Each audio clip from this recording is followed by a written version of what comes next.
Après cette année, disons, de merde, y compris pour les libertés publiques, nous formons le vœu pour 2021 d'une sortie de cette séquence infernale. Mais pour cela, nous devons rester vigilants et mobilisés.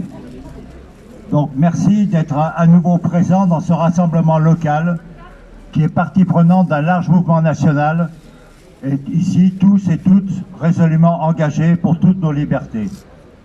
De sa nécessaire bataille contre le Covid-19, le gouvernement a mis en place un état d'urgence sanitaire conférant des pouvoirs exorbitants à l'exécutif, amplifiant le déséquilibre de nos institutions, accentuant la marginalisation des autorités judiciaires et d'un Parlement croupion, permettant à l'autoproclamé Jupiter d'ignorer les collectivités territoriales, les syndicats, les partis politiques. La menace aujourd'hui est de voir ce régime d'exception s'inscrire dans la durée. Tout comme en 2017, l'urgence sécuritaire est passée dans le droit commun. La démocratie, les institutions parlementaires, les contre-pouvoirs sont en ligne de mire du gouvernement. Notre rassemblement de ce jour démontre que nous restons vigilants et mobilisés pour obtenir le retrait des textes ultra-sécuritaires de la majorité présidentielle. Il y a donc 3 points particuliers. Le premier, bien sûr, le plus connu, la loi sécurité globale. Un hommage citoyen vient d'être rendu à Cédric Chouviat, tué par étouffement il y a 1 an lors d'un contrôle policier. Filmé et largement diffusé, cela a permis de montrer la réalité de violences policières, parfois mortelles. Pourtant, avec cette loi, le gouvernement veut interdire le recueil de tels faits par des journalistes ou des observateurs citoyens.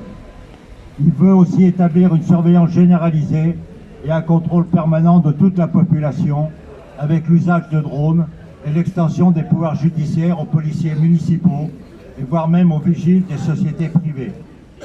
Votée par la majorité des députés, dont celui de 7, cette loi doit maintenant être examinée par le Sénat. Certes, il est question de supprimer l'article 27 qui concerne l'interdiction faite aux journalistes, mais c'est juste en fait pour la mettre dans un autre projet de loi sur le séparatisme, dont on verra tout à l'heure. L'action juridique a permis l'interdiction de surveillance policière des manifs par des drones, mais en fait c'est provisoire et pour l'instant ça ne concerne que la ville de Paris. Pardon, excusez-moi, mais les doigts sont...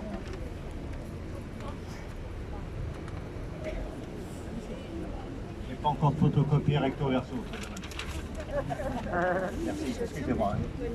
Donc le deuxième point sont les décrets Darmanin. Le Conseil d'État vient de rejeter les divers recours juridiques qui avaient été pris contre les 3 récents décrets Darmanin qui sont passés dans la plus grande discrétion.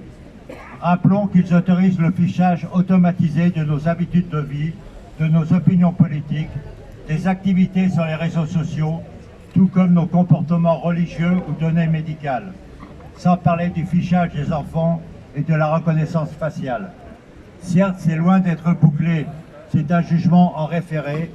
Il va faire l'objet de nombreux appels juridiques sur le fond, mais c'est quand même un très vilain signal, dans lequel s'engouffre le maire de Sète, avec le développement de caméras de surveillance sous couvert de Smart City. C'est un concept qui est censé se traduire par ville intelligente, cherchant l'intelligence.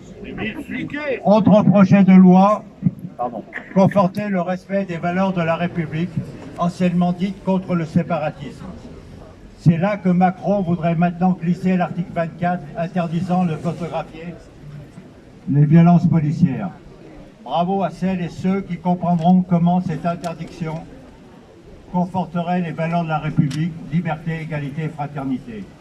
Amalgamant laïcité, identité nationale et insécurité culturelle, ce projet est exclusivement répressif, sans aucune des mesures sociales évoquées à l'origine par Macron.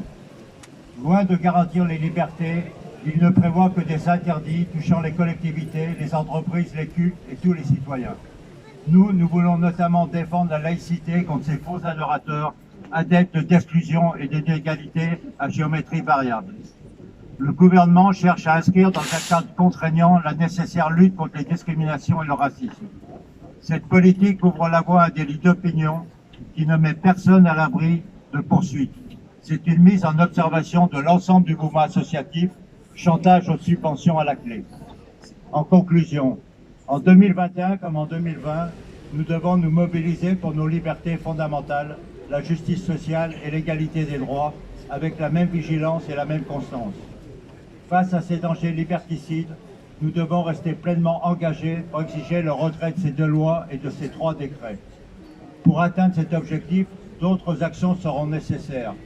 En complément de la manifestation qui se déroulera à Paris le samedi 30 janvier, un autre événement, grand événement, se tiendra à Montpellier, place de l'hôtel, sur le parvis de l'hôtel de ville, avec des artistes, des musiciens qui partagent cette défense de nos libertés.